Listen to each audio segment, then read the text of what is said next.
अली और बजरंग में झगड़ा मत कराओ। भारत है, भारत की संस्कृति से खिलवाड़ आजम खान ना करे और चुनाव के बाद उसी रामपुर में आकर के मैं उनका जवाब दूं। हमें बजरंग बली इसलिए भी चाहिए क्योंकि ये मेरी अपनी खुद की दलित जाति से ही जुड़े हैं।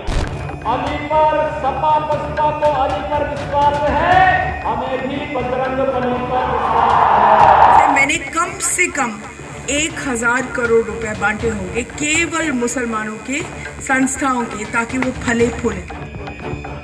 चुनाव आयोग नोटिस पर नोटिस भेजे जा रहा है। सवाल पूछ रहा है कि जब कानून की किताब में साफ साफ लिखा है कि धर्म के आधार पर वोट नहीं मांग सकते, तो नेताओं के चुनावी भाषण में हिंदू मुसलमान क्यों हो रहा है? लेकिन चुनाव आयोग के नोटिस हिंदुस्तान के नेताओं का हौसला डिगा दें तो फिर नेता ही क्या?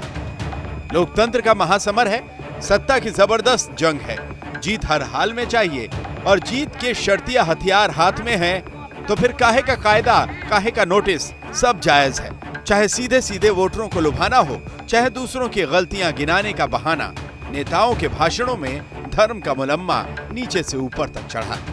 अली और बजरंग बली पर वोट मांगोगे, कब्रिस्तान और शमशान पर वोट मांगोगे, ईद और दिवाली पर बिजली कितनी आती है कितनी नहीं आती है इस पर वोट मांगोगे। इस बात पर वोट मांगिए मोदी जी कि आपने 5 साल तक हिंदुस्तान के 130 करोड़ आदमियों को झूठ बोला और धोखा दिया। एक दिन पहले ही आजम खान ने रामपुर के मंच से बजरंग अली के नारे लगाकर खुद को भाईचारे का पोस्टर बॉय के तौर पर पेश करने की कोशिश की। बजरंग अली लेकिन अगले ही दिन आजम भी अपने असल एजेंडे पर लौट पड़े, जब बीजेपी के बयान बहादुर को बजरंग अली में धार्मिक भावना आहत होने का ख्याल जाग उठा और आजम को घर में आकर देख लेने की धमकी जारी हो गई।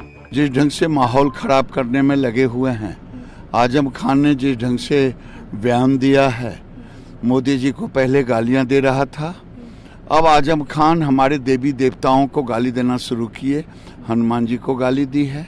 मैं चेतावनी देना चाहता हूं, ये भारत है, भारत की संस्कृति से खिलवाड़ आजम खान ना करे और चुनाव के बाद उसी रामपुर में आकर के मैं उनका जवाब दूंगा। बोलने का एक आदत से मजबूर है, ये सुधरेंगे नहीं, ये बौखला गया है, इसलिए इस तरह का बयानबाजी कर रहे हैं।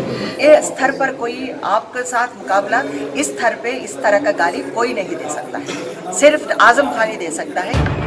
देवबंद में पहली चुनावी रैली से मुसलमानों को बीएसपी के लिए वोट मांगने की अपील करने वाली मायावती भी अब अली बजरंग बली राजनीति के लिए योगी को धन्यवाद कर रही हैं। जो इन्होंने हमारे गठबंधन के बारे में इशारा करते हुए ये कहा है कि यदि इनके अली हैं तो हमारे बजरंग बली हैं, ये इन्होंने कहा है। लेकिन इस संबंध में मैं इनको ये कहना चाहती हूँ कि हमारे अली भी हैं और बजरंग बली भी हैं। लब्बलुबाब ये है कि भारतीय राजनीति की धुरी धर्म से नहीं डिगेगी। विकास और मुद्दों की बातें तो आगे पीछे होती रहेंगी, वोट कैसे मिलना है ये वो ब्रह्म ज्ञान है जो किसी युग में नहीं बदलेगा। बुलंदशहर से मुकुल शर्मा और रामपुर से आमिर खान के साथ आज तक ब्यूरो।